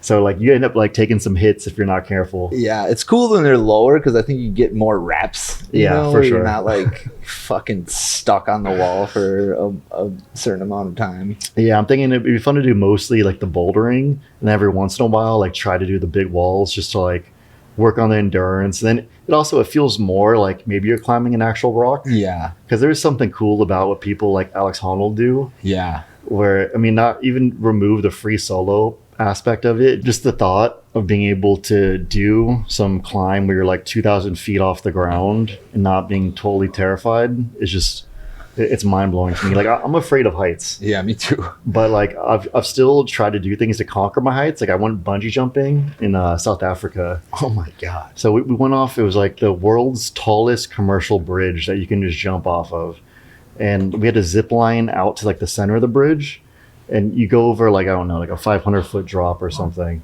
Jesus. And it was so terrifying. Just like going out to the bridge, I was like terrified. And then we had to like, they kind of, it's like a rainbow shape, and you kind of catch in the middle, and they like grab onto you. If they don't grab onto you, you start to go back out to the center, and that's where it's like very far. And I remember just being like so like scared of just ziplining out there. And then they walk us up to the top, and they're like, it was us, me, like my girlfriend, and then these 2 guys from Israel. And they're like, who wants to go first? And I'm like, me. Like, I'm like, immediately, I'm like, if I stay up here for like another 10 minutes, it's going to be so much worse. Yeah. I'm like, let's just go first and just like get it over with, and then I can relax. So I remember doing that. And it was one of the most terrifying things I've done, dude. Like, I remember like jumping and just like on the way down, I was like, maybe this is when I die. And then it looks like violent, like it's swinging you all crazy. But when you're actually doing it, like there's so much slack in the bungee, you feel very smooth. Okay. You don't feel like you're being like swung around. You don't get like that like shock. I've seen like people like hit the water and then like it's sprung back up. And like, oh my god. No, we were still pretty far from the bottom, but I didn't feel like any kind of whiplash. Like, how do they bring you back up? Dude, so check this out. There's a guy, it's his job to like be on a rope, and they like send him down. So he's just sitting there at the top. You're done jumping, and then he just like drops down on this rope, and then he grabs you, hooks into you, and then they pull both of you back up. So there's another guy you got to rely on to get you back up to the top, eh? Yeah, and what's crazy about it is like he does this all day long. So this dude's just sitting there and like, 50, 60 times a day, however many people go, he's just going down after each person coming back up. He's just like up there eating a sandwich and like, oh shit, got half a fucking Subway sandwich in his I'm mouth. like, that's comes down and gets you. that's such a crazy way to pay the bills. You know, Yeah, dude, it's wild, bro. that is fucking crazy. My feet would like feel the bottoms of your feet like not wanting to go near the edge. You know, you're like, fuck this, dude. It was wild because when we were doing it too, there was like a forest fire that like started up like maybe a couple hours before we got there. So there was like all this smoke that was like wafting across like the area we're gonna be jumping, and we're kind of looking around like, are we good? Like, really concerned with this out of control fire? Not to mention you're in like a third world country where Yeah, medical help is not exactly the same. yeah, exactly. And it's like there's somewhat of a language barrier. Like, plenty of people speak English, but there's also people who like don't as well. Sure. Yeah, dude, it was pretty interesting. They're like, just go, and you're like, fuck, and then they kind of give you the heave ho. It's like walking the plank or something. Like, dude, well, it's interesting. They bring you up there. It's like, and they try to make it quick so you don't overthink it. yeah, But they basically tie the thing on your feet, and then they get you up and they walk you to the edge real quick. And they're like, okay, ready, 3, 2, 1, and then they're supposed to kind of be there to hold you so you don't fall back. But I think it's one of those situations where like when they say 1, if you don't jump, you're getting a slight push. You know, yeah. like they're not gonna like shove you off. But That like, guy's got a fun job. yeah, for sure. I'd rather be the guy like pushing him off to kind of like help him rather than like the guy that has to like keep going and getting him. Because I was watching it and it's like it doesn't look like there's any turning back once you get there. Yeah, no, For sure. It seems like most people get kind of like persuaded off the edge, whether they're really into Yeah, we'll get you here, and before you can decide, you're going down one way or another, Yeah. dude. once you get to a certain point. Yeah. Oh man, Have you ever done any kind of like skydiving? I've never done skydiving. I've never done bungee jumping. Smart, all very smart decisions. I went in the plane one time when they were jumping. Like my brothers jumped, and they're like, "Oh, you can ride in the plane," and like. I swear to God, like that was worse than jumping out of the plane because the pilot like just nosedives straight down to the runway, and like you were like on the ground even before the people that jumped. That out of is the so plane. much more terrifying. It was absolutely horrendous Because you're just in this plane, you're like it's headed straight for the ground. Yeah. You're like, bro, Yeah, no way. No, they definitely put it on you, dude. They're like, oh, you should have jumped, like literally jumped out of the plane. It's on my bucket list, dude. I want to do that.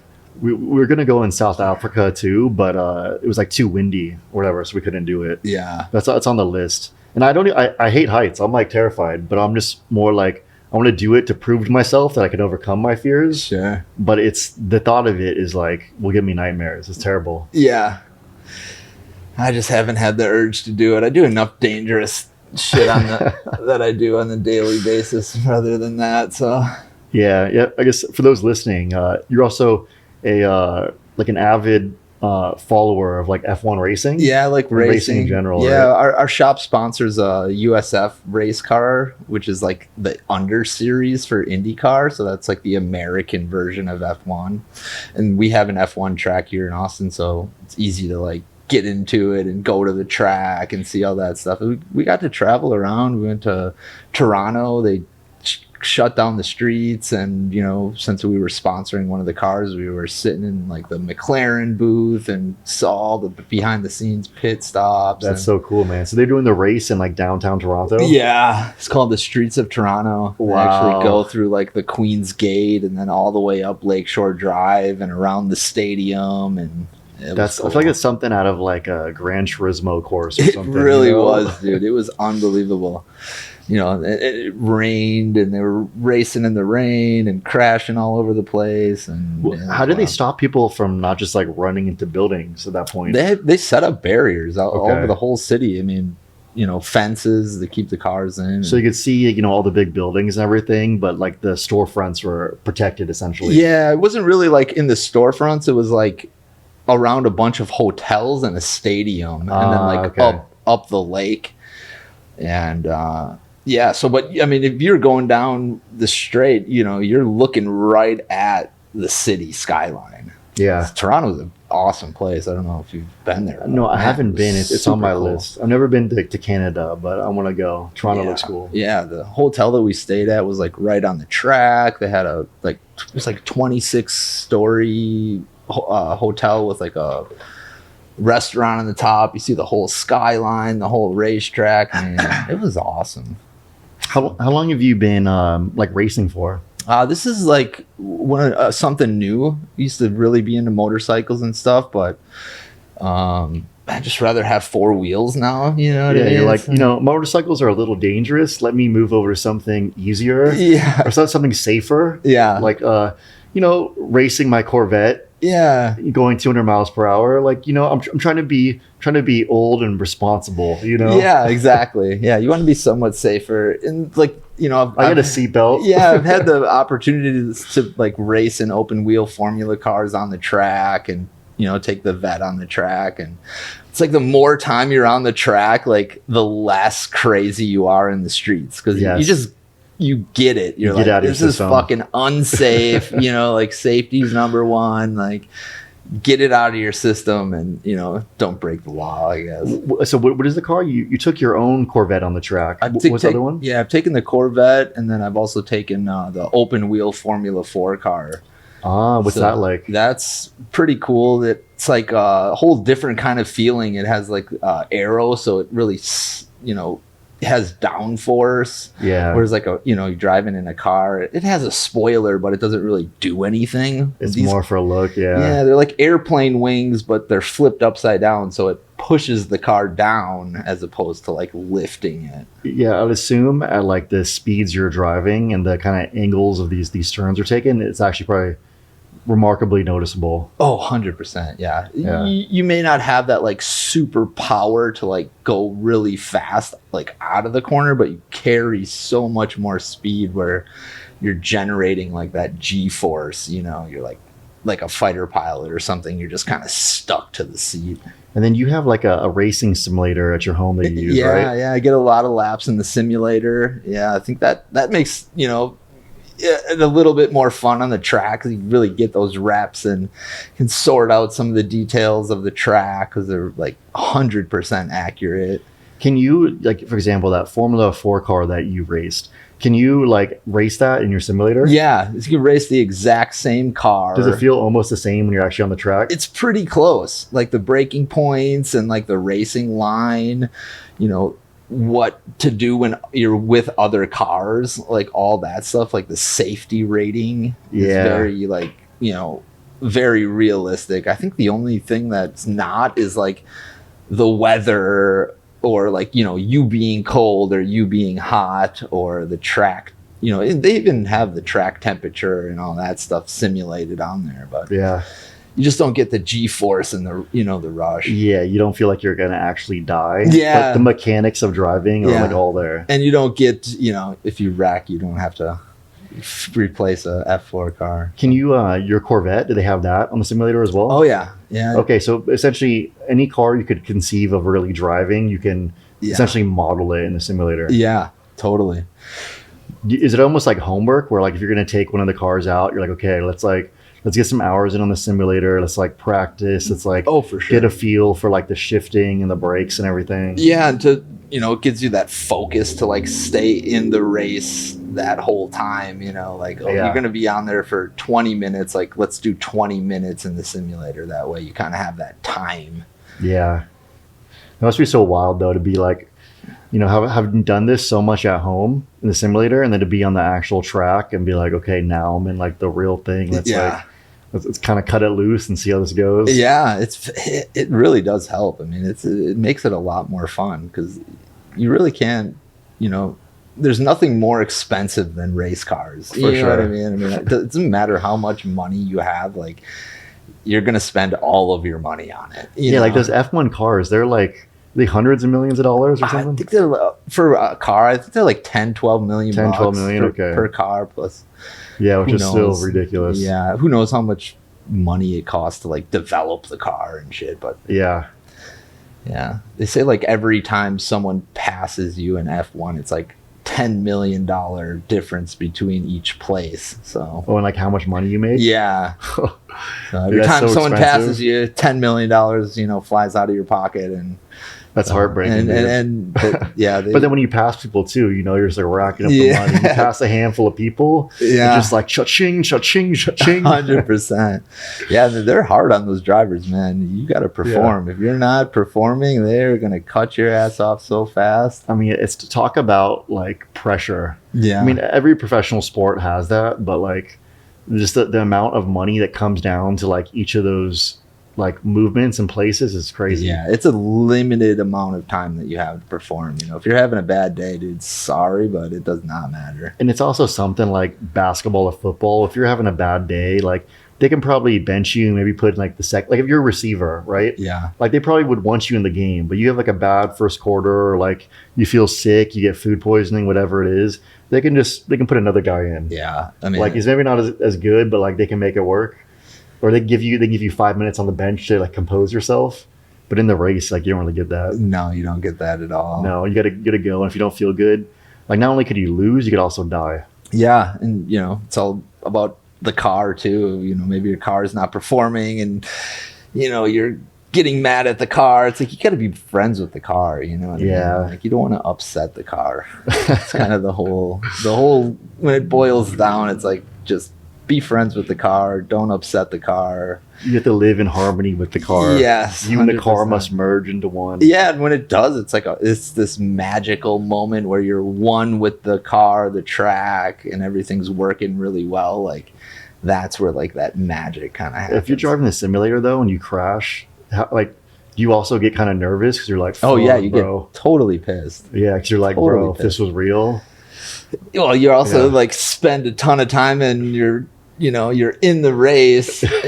An hour goes by, and then if you're live, you gotta wait for everyone to recoup, and that sucks, bums your whole day out. Yeah, I'm not really into video games at all, so this is like new for me to play online with other people. Yeah, you're hearing them talk shit, and is it pretty competitive? Oh yeah. It's so competitive. I mean, people live for this shit. Are there like professionals at that? There are, yeah. Yep. Do they just like stream on Twitch?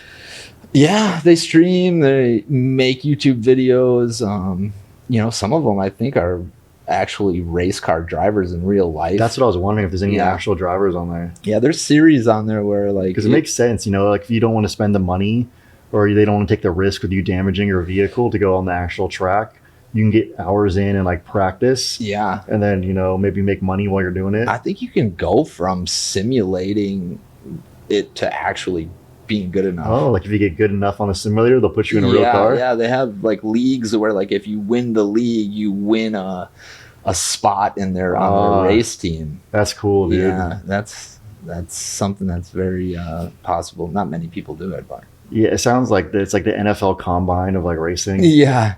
Well, it's like how do they need drivers, Yeah. There's not a whole lot of people out there that are capable of that. Is there like a certain age range that most of the elite drivers are? Yeah, they're all pretty young guys. Are there any of them who, like are in their 40s or 50s? There's a few, not too many, but yeah, there's some OGs in there. Is it more because of the capability, like the reaction speed at that point? Or is it like, they have kids, they have a family, they realize it's risky and dangerous? I think the career is, not a longevity thing. There's like very few drivers that make it past a certain point and have long enough careers to where they can stay like fighting, right? Yeah, it's a lot of young dudes in there. Once you get to a certain age, right, you got a whole new group of guys that are used to the new fast shit, and you grew up on this other kind of car, and yeah, that makes sense too. So a little bit of like kind of like technical edge comes into play. It's like they're fearless, they've been on these tracks more, they are used to more tech, and the fearless is a big part of it though. Yeah, I'd imagine, because like they haven't been in that wreck that fucking put them out. And the older you get, so you get more aware of like your own mortality. Like when you're young, you're like, there's no way I'm gonna crash. For sure, it's impossible. And even if you do, it's fine. You're like, I'll survive. It's good. Yeah. And then you get older, you see a couple people get mangled, and you're like, yikes, maybe I'm gonna slow down a little bit on this next turn. I think there's a huge strategy to it, especially with fighters, right? Like, for sure, you got to make as much of it outside the ring work as possible, and then using the platform to kind of like do things outside of fighting that are going to help you. Yeah, that's where dudes like your boy Sugar Sean. Yeah, dude, I got the Sugar Show shirt on. This is like an OG shirt too. That's dope, dude. That's cool, man. But yeah, you can tell he doesn't have the con candy hair on that one. It's yeah, like, this one's that natural. This one's super OG. That's cool, dude. But I think he's a good example of that, where he's got like his hand in a lot of different pies. Yeah, I think he does the Twitch streaming. He has the cannabis company. Yeah, he's got the Bro Malley show. Even he's got a few podcasts, and yeah, he's out there. Like just besides the performances, you know what I mean? Like showing people, that you got to do more than that. Yeah, and he's getting into a lot of different things. Like actually, I'm wearing my Kill Tony shirt. Oh, nice. Yeah, he was at Kill Tony. Yeah, so this is Hans Kim versus Rick Diaz. They had a comedy showdown at the Kill Tony in the HEB Center here on New Year's Eve. And the ref for this was Sugar Sean. Oh, no shit. Yeah. So he was actually the ref in their match. And it's like that's kind of thing too, where he's like exposing himself to like a completely different like audience of people. Yeah. And he's funny. It's one of those things too, where like this was a podcast in like a stadium. Yeah. So he kind of had to come out, and it's not like he's going out there and like talking about fighting. Right. He's going out there and like it's a comedy thing that he's like being involved in. Yeah. People probably didn't even know he was a UFC fighter. Maybe. Well, I think he's popular enough now because he's the champ. I think a lot of people knew who he was, but like someone like my girlfriend, like if I didn't show her fighting, she'd have no clue who he was. Yeah, totally. So I think there was a bit of that too, but yeah, it was cool, man. I just like when you see athletes who are fans of like things that you're also a fan of. Yeah, it's pretty cool. Yeah. Sugar was definitely one to watch. Like even in the beginning, he had the Contender Series knockout, and Snoop was like sugar, and he's got such a great name too. Like he came out and he's already like marketable, because I remember he like did the knockout, he had Snoop Dogg doing the whole sugar thing, and then he shot like the free throw like fadeaway. That was iconic. Well, and it's cool, like he's more like positive and like believe in yourself, you can do this, or as opposed to like Colby and like all these other guys that like pick these heel kind of fake actor things, and it's like you know what I mean? Like I'd rather see like positivity like being put out, like funny comedy whatever, but not like just down and dirty kind of. He's got a good brand too, where like I think, and this is something I think a lot of people struggle with in the martial arts world, is like he put together a good brand of who he was. He's like Sugar Sean. He's not just Sean O'Malley. Yeah. He's like Sugar Sean. He has like a whole like look. Yeah. He has like an aesthetic. He's easy for people to remember. Because like, I think it's part of the thing is like there's 500 fighters in the UFC. How are people going to remember you? Yeah. And he's got like a distinct look. Like people remember, oh, he's the dude with like the pink afro. Yeah. Who has like the wild tattoos, who dresses like, however he dresses. Yeah, you can dress up like Sugar Sean. We had the chains and the hat or the pink wig. We were doing some tattoos with that on there. Yeah, it's like you want to be the fighter where people can dress up as you for Halloween and people know who you are. Yeah. You know what I mean? Yeah, that is a good benchmark for sure. Yeah, because you got like a Chael Sonnen. He was very popular, but like how would you dress up as him and anyone would have any idea of who he is? Yeah, there's very few people that you could probably dress up like Conor McGregor or something. You do Conor McGregor, he's got like the distinct tattoo and like a certain swagger. Yeah. You could probably do like, I'm thinking old school, like Chuck Liddell with the mohawk. Yeah, you could Rampage Jackson with like that giant dog chain. Yeah, you could probably do that for sure. There's certain fighters. Like John Jones, again, best fighter in the world, but I don't know how you dress up as a John Jones. Yeah, I don't know how you would either. He doesn't have much of like a character as far as like his look goes. Exactly. But I don't know if you'd want to be John Jones. You'd have to. That's tough. Really step it up. Well, this is how you could be John Jones. You could just put like some coke, like some white dust on your face, and then you could look like you just got in a car accident and you're running from the scene. Yeah, you'd have to like have your buddy dress up as Daniel Cormier and like, your girlfriend could be the pregnant woman whose car you just hit. Dude, so yeah, Sugar Sean, he's fighting looks like March 9th on UFC 299. Is it March 9th? Holy shit. It's March 9th. Yeah, so it's the last one before UFC 300. So actually just looked this up yesterday. Obviously we know who you got. Yeah. How do you think Sugar's going to win this one? Oof, and for context, for those listening, they fought once before, like 5 or 6 years ago, something like that. and very early in both their careers. And the fight ended in like a weird way where Cheeto hit him with a calf kick, and this is back when the calf kicks were still kind of new. And they say there's like this nerve in your lower leg that if you get hit there, it kind of shuts off your foot. Henry Cejudo in one of his fights got hit with that early on. Is like basically like your kind of lower leg just goes dead. Yeah. So he had this happen, fell to the ground, and then they called it a TKO, but he was not like knocked out. He just kind of like fell to the ground. He was covering up and then they ended it. But there was no like knockout shots being landed. Yeah, it was kind of like a fluke. It looked like. Yeah, and that's what the Sean said. And then Cheeto obviously feels differently, and you gotta like this is how you build the fight. Yeah, you gotta say that. But I think if you look at how Sean's continued to perform since then, winning all of his fights, and then like just having that walk-off KO of Aljamain Sterling to win the title, and then you see how Cheeto's done. Well, he's done very well, but he's had some fights go like 5 rounds and like look good, but not really like stopping people the same way. Yeah. I think he stopped. The last one he did was Dominic Cruz. He head kicked him.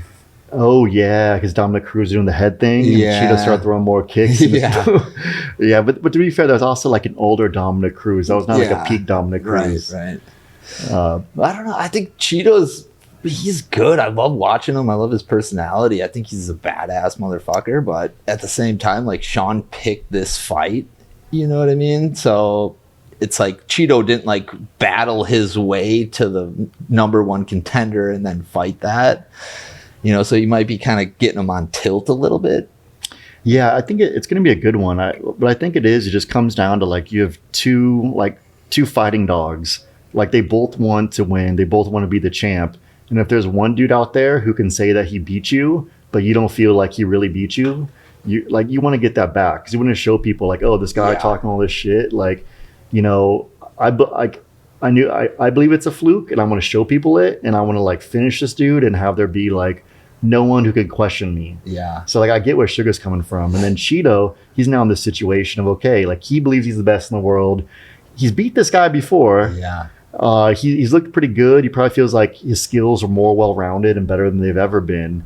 And now you get a chance to go through and show, do you got what it takes to be the champ or not? Yeah, this will be his first title defense, and they say there's like that confidence you get from being the champ. You've seen it in Leon Edwards, you've seen it in a bunch of new champions. Their first title defense, they kind of have this new outlook. So I think that kind of plays into the favor of and they Sean. Also say you're not the champ until you defend the belt, right? So like you won the belt, but there's a difference, especially in your headspace of like getting to the top of the hill and then being able to keep the top of the hill.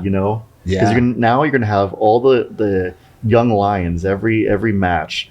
Everyone's looking at you as being the top of the division. Everyone's dreaming about fighting you. Yeah. So you got like everybody gunning for you, and then you got like 10 dudes who you kind of have to pay attention to coming up. Right. Yeah. I think his coaching too. I think they probably got a real good beat on Cheeto's style, so they can kind of help pick him apart maybe a little bit. Just keep him at bay a little bit because he's always going to come forward. I think if he hits you, it's going to be, a whole nother ball game. I think the kicks are really where the fight's going to... I think what happens with the kicks in the first round is going to, like, for me, I think tell me a lot. Yeah. Because Cheeto has become very kick-heavy. He's got strong, like, kicks, and he's good at throwing them. And that can land from, like, a kind of a further range. Sean, he's more of, like, he kicks as well. But he also, I think, throws hands more than he kicks necessarily. But he's so good at controlling range. Yeah. In my head, I think it's going to come down to like, can Sean control the range with the kicks and start to like counter? Or is Cheeto going to start to land kicks and maybe start to, bruise up the arms, get him to lower the arms to the body? Is he going to be able to hit the legs again and start to slow him down? Yeah, if you can slow him down, Aljamain just didn't have that skill weapon. Set. Didn't seem like he had those weapons, that were really dangerous for a fighter like Sean. Yeah, he had the wrestling, which could be dangerous, but Sean's wrestling defense is like continued to develop, and he looked like that wasn't even really phasing him. Yeah. And so I don't think Cheeto's going to wrestle him, so I don't think they'll come I don't think so either. into play. But yeah, to me, I see it as I'm like, okay, can he defend the kicks and kind of like maintain the range and like get Cheeto guessing? And if he can, Like, I think he's going to be very successful. Because I could also see a world where Cheeto goes to throw those kicks. If you miss a kick, it's not like you miss a jab and you can just be back in fight stance. Yeah. If you miss like a rear kick, you're like out of stance for like half a second or a second. In that time, Sean's fast enough to like pick you apart. Yeah. Yeah, he's dangerous when you miss. So there's also danger to you throwing those big kicks and having them like not land. Right. And if they don't land that toe on the perennial there, like in Yeah. the first match, you might be in trouble. Yeah, it's going to be interesting. Yeah. Yeah, we'll have to watch that one and Yeah. do like a wrap up after that We fight. should, dude. I'll definitely be in for that. And then the whole fight's pretty stacked, man, or the whole card. I think they haven't released everyone on UFC 300 yet, but of all the cards that I've seen for the year, I think there's 297s this weekend. Then there's 298. Then I think there's this one. Dude, it's stacked. They got Poirier and that one guy Benoit. Oh, really? I didn't even know that one. The guy, yeah, Benoit Saint Denis is fighting that. Oh, shit. He's the French special forces dude. Oh, he's fighting Poirier, that guy. That He's fighting saying- Poirier. Oh, shit. That dude's a fucking savage. He looks so fucking good, dude. I don't know if that's a good matchup for Poirier. I mean, wow. That's going to be a crazy fight. It seems like one of the ones where like Poirier is tried and true. You know, he's like beaten the Justin Gaethjes of the league. He's beaten Conor McGregor. Like he's definitely like an elite fighter. But this guy Benoit Saint Denis, he looks like Terminator. Yeah. Like he just destroys people, and he's good at his submissions. He's good at his striking, and he just looks to be such like a Terminator type, just like go right at people and just break them. Yeah. It's gonna be an interesting fight. That will be really cool. I could see like, him fighting Gaethje would be a bloodbath, or I don't think Poirier is going to back down, but man, that's going to be wild. I think this is gonna be like, I put my money on this as fight of the night. Yeah, like very well could be. What was the one that Poirier was in with Chandler? That was a savage beat. Like, Poirier with like everybody. Oh my Poirier with God. Chandler, and then Poirier and Gaethje was also like, that was just a bloodbath too. Like they were both just like swinging for the fences, taking all the shots possible. And I think eventually Poirier caught him and finished him. And that was his first time he's ever been knocked out. But yeah, when you look back on it, he's it's a dog, dude. Whew, that's going to be a good one. That's gonna be good, man. And Poirier, he's like sturdily built. Yeah. I think he's good enough too to like, hopefully he can keep himself out of trouble against that guy, because I mean, I want to see Benoit. If he's I'm a being pretty young guy. I want to see him win. Like I'm a fan of what I've seen so far, Yeah. but he hasn't been tested the same way that Poirier's been tested. Right. So it's kind of like there's like a question mark on how he's going to do in a fight like this. Right. Then another big fight. Kevin Holland is fighting Michael Venom Page. Oh shit! Yeah, this is Venom Page's first UFC fight, right? Yeah, dude. So he just got signed from the PFL. Oh shit! And for those of you who don't know who Michael Venom Page is, he's from England. He has like a karate or taekwondo background. I think he was like a point fighter. But this dude is like tall and skinny and super fast and hits so hard. The way he first came on my radar is he fought the male cyborg, which is the female cyborg's like husband at the time. Oh shit!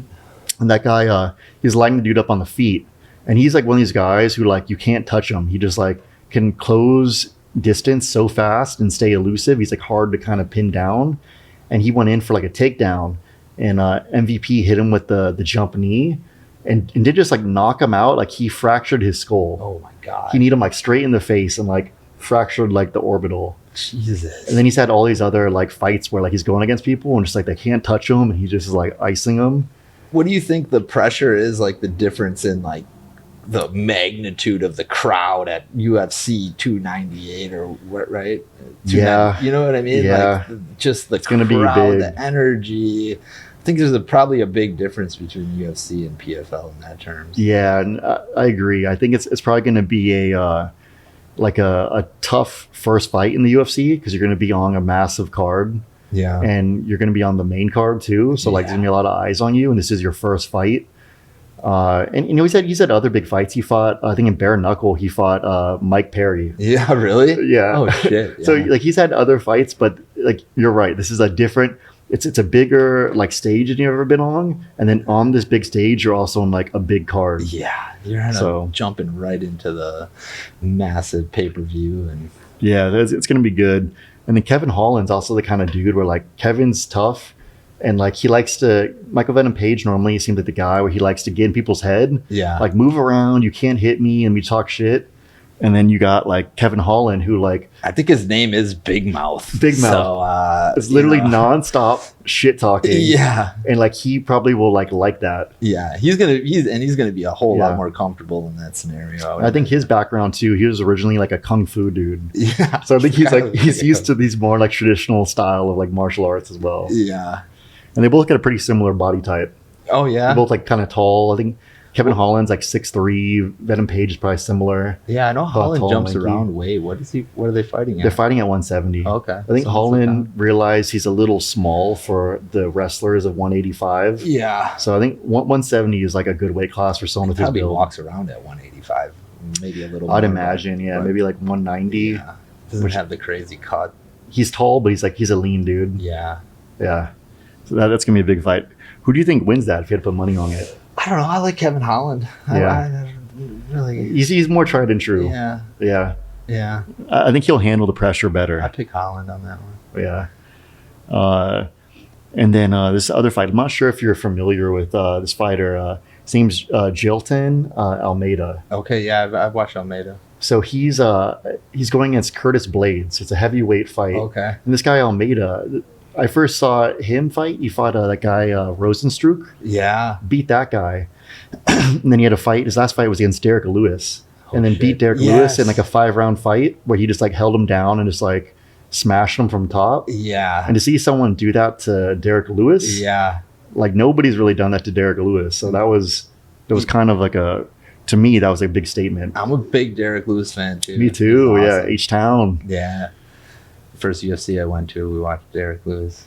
Yeah, actually, I got a chance to train with him once. No shit. Yeah, he was supposed to fight Verdum, and he was looking for jiu-jitsu people to train with. So his coach Bob Perez had him come out to our gym, Revolution Dojo in Houston, and get like some training with some of our guys. And then I'm built similar height to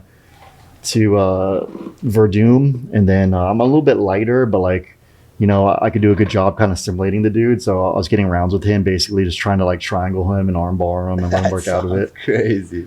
Yeah, he was cool though. He was like nice. He wasn't trying to like, because he's much larger. He wasn't trying to like hurt me or anything. He's just trying to get better. Trying to get up. He does a good job of that. He was super cool, man. Like whenever you meet people who have like a certain level of like notoriety, you're always like, you know, they're going to be cool or not. And he was, you know, they say don't meet your role models, your idols, but he was pretty cool, man. Nice. Yeah, that sounds awesome. And after that, I was like, well, now I want him to win every fight. Yeah. He's from H-Town. He's a cool dude. He's super funny. I just want him to win every fight. So. Yep. Same with like Tuivasa. Oh, when yeah. Tuivasa beat him, that was crazy. I was supposed to see him do a shoey. Yeah. Just for that. Well, it's funny. After that Derek Lewis fight, he was on his press conference. And they're like, oh, you know, what are you going to do? And he's like, I'm going to Mexico to party. And like, me and my brother were in Mexico that weekend. Go to a club. I'm like, we're sitting outside, like on the tables, and you can see this like giant club just raging. So like, I just walked through the club to see, and fucking there's Tuivasa just fucking raging. I'm like, ask this like guy, I'm like, is that Tuivasa? He's like, yeah, dude, come on in here. So like, open up the gate, let me in there. I'm like, fucking got my arm around Tuivasa. I'm like, let's take a picture, and it's actually like a video of like just raging. Yeah, that's like of cool, all dude. the people, you know. Yeah, if you got that video, send it to me. I want to like put it in. Oh yeah, I definitely have it. I have it for sure. That's cool, dude. That's dope. Dude, and then the other two fights that I saw in here is on the undercard, Dos Anjos is fighting someone, and then Peter Yan. Oh yeah, Peter Yan's fighting. That's gonna be crazy with Sugar on the card. Like that was a big fight for him. Peter Yan is on the undercard of Sugar Sean's card. I know. He had a bad run though after that. Yeah, he had some things, but I'm a huge Peter Yan fan. Yeah, he's a beast, I love dude. watching him, and he's always dangerous too. Like his first fight with Aljamain. Like, yeah, I mean, that's when everything fucking tipped to the wrong side for him. It's like he did that knee and then lost the belt, and then he had to fight him again, and it just went on and on. I feel like he might have just gotten like in a bad mental space. If he can get back to like the right mental place he was at before, like he's has so many skills and he's such a physical beast. He's dangerous. Yeah, he's good. I'll watch him fight anybody. Hell yeah. Well, yeah, Cory, dude, it's been fun, man. Yeah, this was awesome, man. I love chatting with you, regardless whether we're in the tattoos or just chatting in the studio, rock climbing, whatever. Yeah, it's always a good time. Hell yeah. So we'll have to do this again soon. Definitely after the Sugar Sean fight, we'll have to do like a post-fight wrap-up. We should do a UFC like post pod. Dude, 100%. Before we go, where can people find you? Yeah, you can find me on Instagram, Cory James Tattoo. Our shop is Lost Edge Tattoo. All on Instagram, YouTube. We got channels. Yeah, they're Lost Edge Tattoo on YouTube, and he's filmed a bunch of content. We were talking earlier about all the maneuvers and donuts and stuff he was doing in his Corvette and some of the shenanigans they're getting into. Yeah, doing some stuff outside. We went and shot guns. We did a whole bunch of wild shit. So he's gonna have a lot of cool stuff coming. So make sure you check out that page. I think they're building some content, but it's about to start popping off. So yeah, make sure you go on YouTube and subscribe to that. Check out his Instagram, and then his website is also lostedgetattoo.com. So it's actually really nice. All of your stuff is Lost Edge Tattoo. Yeah, you've got it on like all platforms. So totally, it's super easy to find. So make sure you guys go on there and check that out because it's going to be exciting. We'll do more Rumble in the Jungle podcasts. Absolutely, dude. Love it. Besides that, is there anything else you'd like to let people know about? No, just find us on social media and stay up with all the new tattoos and whatever else kind of crazy shit we're going to get into outside of that. But we'll be back again. And awesome. Appreciate it. All right, guys. Thanks, man. See Take ya. care. Yeah, dude.